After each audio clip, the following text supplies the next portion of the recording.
Кандайдыр бир маанай чөккөн жарандар дал ушул Салиевтердин үйүнө келүүгө шашылышат экен. Анткени өзүңүздөр көргөндө мында гүл бакчада 200дөн ашуун гүлдүн түрү бар.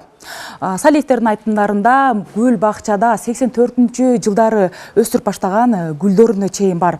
Негизгиси мында өзүңүздөр көргөндө гүлдөрдүн арасында чыр чатакты жактырбаган гүлдөрдүн түрү көбүрөөк. Мындан улам үйдө ар дайым сонун маанай күлкү жаңырып турат. Чындыгында үйгө баш баккан адамдын көңүлү кадимкидей көтөрүлөт. Гүл бакчадагы ар бир гүлдүн өзүнө тартып турган касиети да бар. Анан да гүлдөрдүн жагымдуу жыты мээ сергитип турат. Үйгө киргенде гүлдөрүм ушундай жаш баладай эркелегендей сезилет да магачы. Өтө жакшы, буларга да өз убагында бир жакшы жакшы сүйлөшкеле эркелетиш керек. Мубарак апа гүл өстүрүүнү бала кезден жактырат. Ар бир гүлүнө өзгөчө мамиле кылбаса, арасында таарынып калган түрлөрүнөн да бар. Мен азыр кызыкканым мынау гүл, бул цикламен деп аталат. Бул өткөндө сабактан келгиче бир аз суу ичпей калган экен, тарынып калды. Саргая түштү. Бул өтө сууду көп ичет.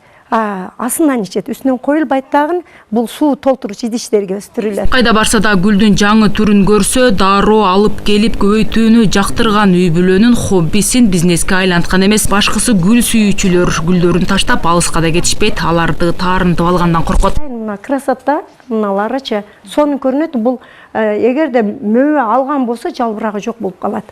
Бул жерде мөбө алыш үчүн 1 метр коюп туруп кесет. Кескенде бул жерден жалбырак сыяктуу эле мөмө болуп чыгат, гүлдөйт кадимкидей, бадырың сыяктуу болуп чоңоет. Бакчада банан да бар, аны бир жолу мөмө алуусуна ылайыктап өстүрүп көрүшкөн. Айтымдарында мөмөдө байлаган, бирок алар түшүм алуу үчүн эмес, үйгө көрк берген түрүн отургузушкан. Гүлдөрдүн каншасы деп атайм да. Кайын-журтума келгениме 38 жыл болсо, 38 жылдан бери ушул гүлдү үзбөй багам да. Үй шартында ысыкты талап кылган гүлдөрү да бар. Ал эми бул гүлдөрү өзгөчө жактырган Мубарак апа башкача көңүл буруп карайт. Мен эң жакшы көргөн гүлүм бул комис гүлү. Бунун жалбырагы өтө адамды өзүнө тартат. Бунун жалбырактарыдан ушунча көркөмдүү. Бул аябай сууду көп ичет. Күнүнө бир жолдон ичет. 200дөн ашуун гүл өстүрүүгө Мубарак апанын анын өмүрлүк жолдошу да кол кабыш кылып турат. Анткени ал өзү да гүл сүйүүчүлөрдүн катарына кирет.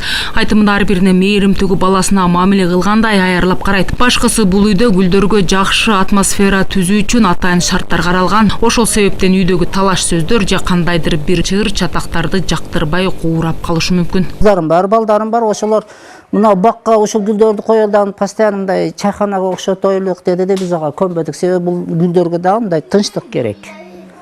Себеби булардан бакырганда капа болуп калгандары бар. Мен катуу бакырсаң баягы гүл солуп калчу да. Ошондой гүл алып келгенбиз. Анан ошондо биз биринчи бул жерге көчүп чыкканда ошол гүлүбүздү элдер көрсүн деп койгонубузда балдар келип ар бакырган сайын баягы гүлүбүз солуп кала берчү да. Ошентип баягы гүл куурап калды да. Ошондон кийин биз анан гүлдөрдү мындай тынчтык менен өстүрөлү деп жок, бизнес кылбайбыз биз.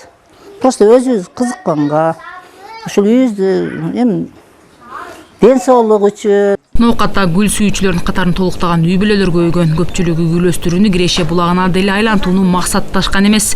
Хоббиси катары өстүрүп, гүл дүйнөсүнөн эргүү алып, гүл менен кошо жашарып жашагандар да бар. Айжаңыл Турду Маматова, Эдил Алиев, ЛТР, Ош облусу.